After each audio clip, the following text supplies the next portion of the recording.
Galera, sejam todos bem-vindos e bem-vindas a mais uma aula de arte. O nosso assunto, dando continuidade ao assunto do grupo 9, páginas 408 a 415, tá bom?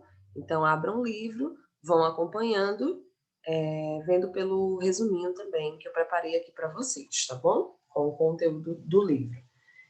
Então, gente, neoclassicismo e romantismo, né? Duas artes opostas, mas que, no fundo, têm alguns elementos, alguns ideais em comum, tá? Então, a gente vai ver isso aqui hoje.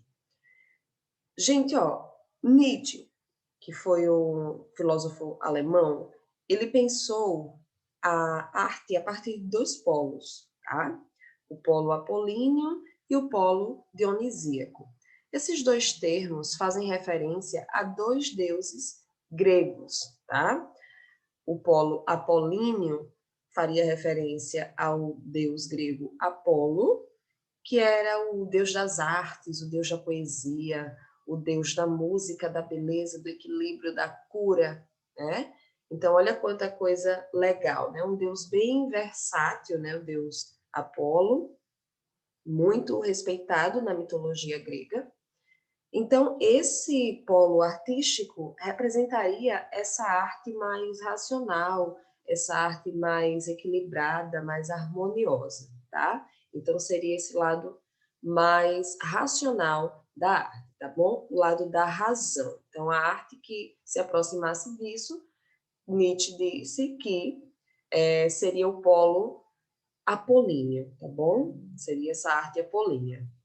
E o polo dionisíaco fazia referência ao deus grego Dioniso, tá? Dioniso, deus do vinho, o deus posteriormente do teatro, tá?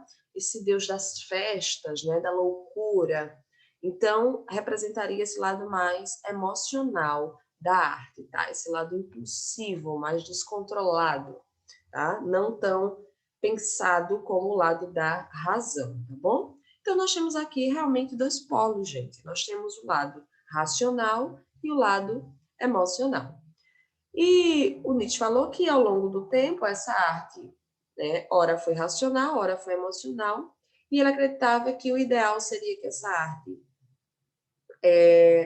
fosse a partir desses dois polos, né? Em muitos momentos a gente consegue ver isso na arte, né? Elementos racionais e elementos também da emoção, beleza? E é o que a gente vai ver aqui hoje, tá? Nós vamos ver que o neoclassicismo é mais racional e, por sua vez, o romantismo é mais emocional. No entanto, as duas artes, né, conseguem ter elementos em comum, tá bom? Então vamos lá. Nos situando aqui, neoclassicismo século XVIII e romantismo século XIX, tá bom, gente? Só que tem um determinado período da história, o finalzinho do século XVIII, que os dois movimentos acontecem ao mesmo tempo, tá? Isso vai ser comum sempre, né, na arte, porque quando um movimento está ali acabando, o outro já está surgindo, tá? Um vai dando espaço ao outro. O neoclassicismo, gente, o termo significa novo clássico, né? Neo-novo, né? Então, novo clássico. A partir disso, a gente já vê que foi uma arte que teve como base a cultura greco-romana, todos os ideais clássicos de beleza, perfeição, tá? Tudo isso foi pensado novamente para a arte, o neoclassicismo, novo clássico. Então, toda aquela ideia de arte grega, de arte perfeita, aquelas colunas totalmente simétricas, né? Toda aquela arquitetura bem pensada, racional, tudo isso volta aqui no neoclassicismo no século XVIII. E olha que a gente está falando de arte grega da Idade Antiga, tá?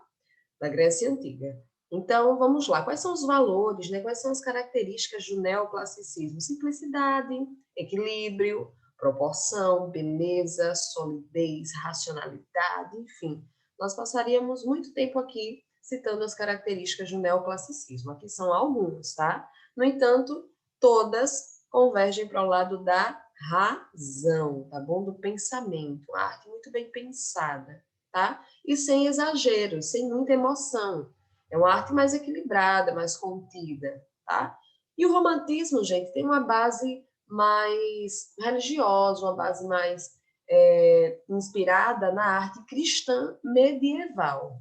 Ó, o neoclassicismo busca lá na Idade Antiga, o romantismo tem a sua base na arte cristã medieval, tá bom? Com todos aqueles estilos de arte voltadas para a religião, a arte gótica, que é a arte que enfeita as grandes catedrais católicas, né, da Idade Média. Então, todo aquele colorido, aquela emoção, né, é retomada aqui no romantismo, tá bom? Não é que é uma arte religiosa, tá, gente? Puramente religiosa, não.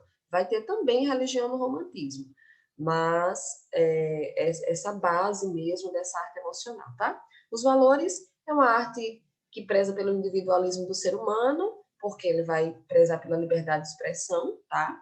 Vocês estão vendo aí que já são as próximas características. Liberdade, né, era a palavra de ordem do romantismo. Não seguir padrões como os neoclássicos seguiam, né, os neoclassicistas seguiam. Não seguir esses padrões, eles queriam uma arte mais livre, né, que desse liberdade, expressão para o artista, tá bom? E o ideal de nacionalismo está muito forte, né? O cenário aqui em comum é a Revolução Francesa, tá bom? Esse era o contexto que acontece aqui no século XVIII e vai influenciar ainda no século XIX.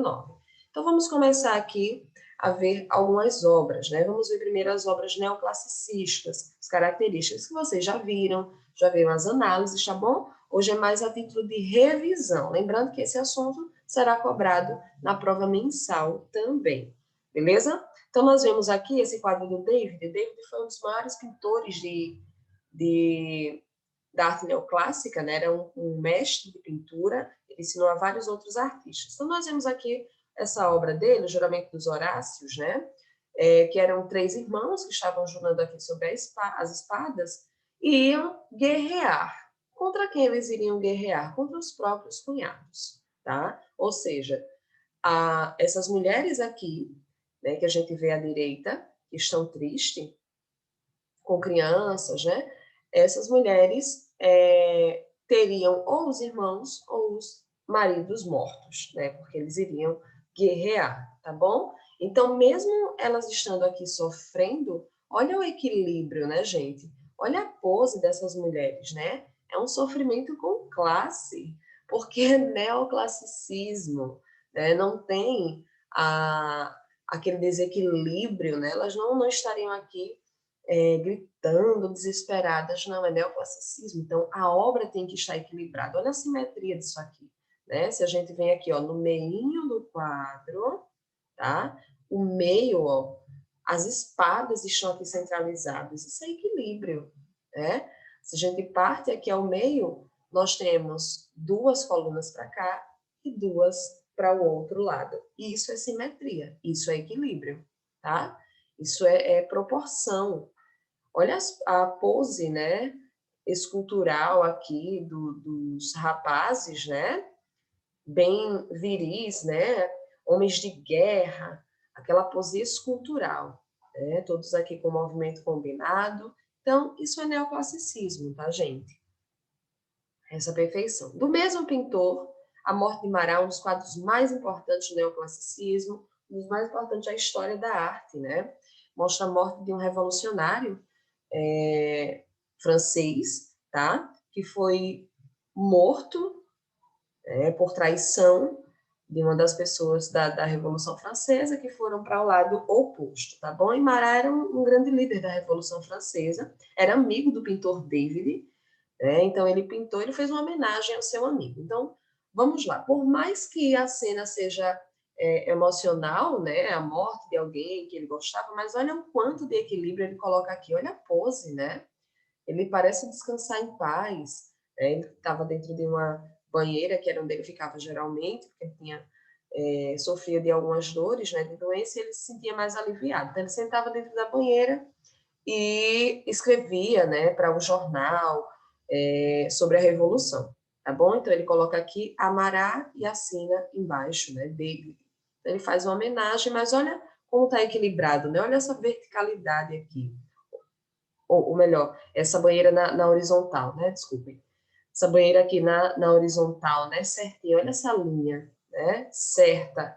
E aqui, a verticalidade desse móvel, né, que ele utiliza como uma lápide, né, na obra, tá bom? Para compor a obra. Então, há um equilíbrio, né, uma leveza aí do corpo, né, que era muito valorizado o corpo no neoclassicismo.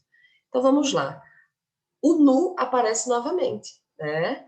Por quê? Porque eles se inspiram na cultura grega, tá? Então, olha como ele faz formas delicadas, né? No corpo da moça, que parece até nem ter ossos, né? De tão delicada. Então, esse equilíbrio aparece aqui também. Já no romantismo, nós vemos aqui uma cena mais caótica, né? Muito caótica. Não tem essa leveza, né? Essa proporção que a gente vê aqui. Então, ele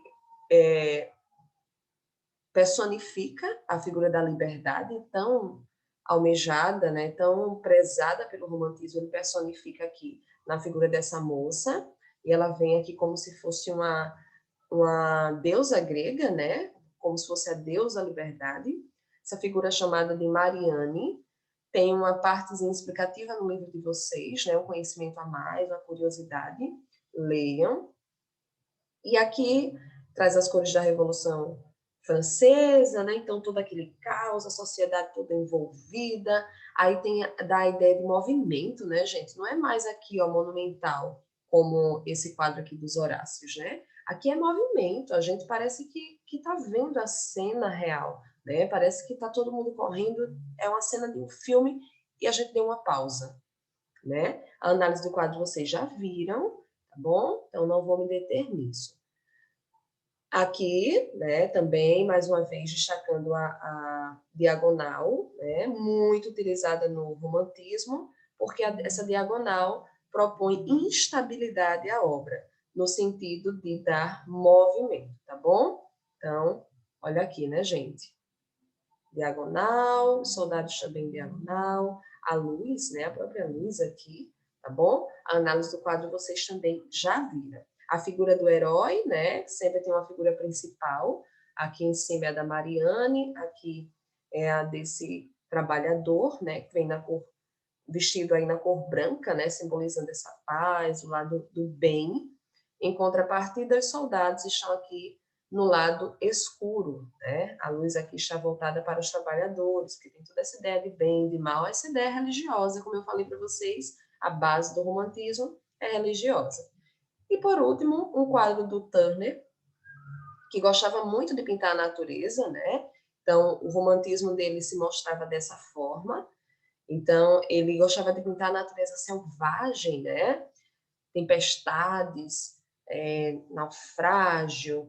Então, ele gostava desse espírito selvagem, né, da natureza, tá bom? Mais uma vez a diagonal aqui, a vela do barco, né, para mostrar movimento, como os barcos estão se movimentando, né, gente? É um naufrágio. Já pensou se a vela do barco viesse aqui certinha, né, na vertical? Não pareceria estar em movimento, tá bom? Então, gente, essa foi uma mega revisão, né, de neoclassicismo e romantismo. Muito obrigada pela atenção de vocês e até a próxima.